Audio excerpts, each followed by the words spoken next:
एक देश एक चुनाव एक ऐसा विषय है जो इस समय पूरे देश में चर्चा का केंद्र बना हुआ है। संसद से लेकर सड़क तक, राजनेताओं से लेकर जनता तक हर जगह इस पर बहस हो रही है। ग्वालियर के सांसद पारस सिंह कुशवाहा ने इस बिल की जमकर तारीफ की है। उनका कहना है कि एक देश एक चुनाव का निर्णय ऐतिहासिक है। इससे न केवल देश की आर्थिक बचत होगी बल्कि समय की भी काफ़ी बचत होगी। उनका कहना है कि जिस नेतृत्व की नीयत अच्छी होती है उनकी नीति भी अच्छी होती है। प्रधानमंत्री नरेंद्र मोदी जी के नेतृत्व में पिछले 10 सालों में कई बड़े बदलाव हुए हैं। यह भी एक ऐसा ही ऐतिहासिक कदम है। एक देश एक चुनाव से देश में होने वाली पैसे की बर्बादी रुकेगी, समय की बचत होगी। यह निर्णय विपक्ष के लिए भी फायदेमंद है। सभी दलों को इस कदम का समर्थन करना चाहिए क्योंकि ये देश के हित में है। सांसद पारस सिंह कुशवाहा ने विपक्ष पर निशाना साधते हुए कहा कि विपक्ष के पास सिर्फ आलोचना करने के अलावा कोई और एजेंडा नहीं है। उनकी आलोचना से देश की प्रगति नहीं रुक सकती। मोदी जी के नेतृत्व में देश से लगातार तरक्की कर रहा है और अंतर्राष्ट्रीय स्तर पर भी अपनी ताकत बढ़ा रहा है।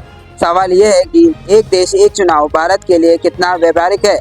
क्या ये हमारे लोकतंत्र को और मजबूत बनाएगा या इससे चुनौतियां और बढ़ेंगी? आपकी क्या राय है? क्या आप एक देश एक चुनाव का समर्थन करते हैं? हमें कमेंट बॉक्स में जरूर बताएं।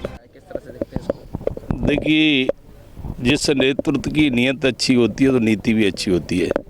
हमारे देश के प्रधानमंत्री आदरणीय नरेंद्र मोदी जी के नेतृत्व में जिस तरह से 10 साल से लगातार जो नए कानूनों में बदलाव करके यहाँ बिलों में जो संशोधन कई क्षेत्र में किया है, वन नेशन वन इलेक्शन का भी ये ऐतिहासिक निर्णय है। देखिए, एक देश और एक ही चुनाव होगा तो निश्चित रूप से जो पैसा बर्बाद होता है वो बर्बादी भी बचेगी, समय की भी बचत होगी। ये अपने आप में भी ऐतिहासिक निर्णय है। इसलिए मैं ऐसा मानता हूँ कि इसका अधिकतर दल जो हमारे विपक्ष में भी हैं उनको भी इस निर्णय का स्वागत करना चाहिए। ये सभी के लिए और देश के हित में निर्णय है जी। और मैं इतना ही कहूँगा कि प्रधानमंत्री जी देश के हित में, इस समाज के हित में नए नए निर्णय ले रहे हैं। उनके नेतृत्व में देश तरक्की कर रहा है, प्रगति कर रहा है, देश की ताकत भी बढ़ रही है।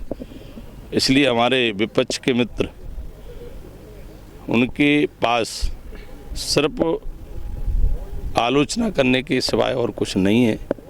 और आलोचना करते करते हमारे विपक्ष के लोग धीरे धीरे देश के परिदृश्य से गायब होते जा रहे हैं।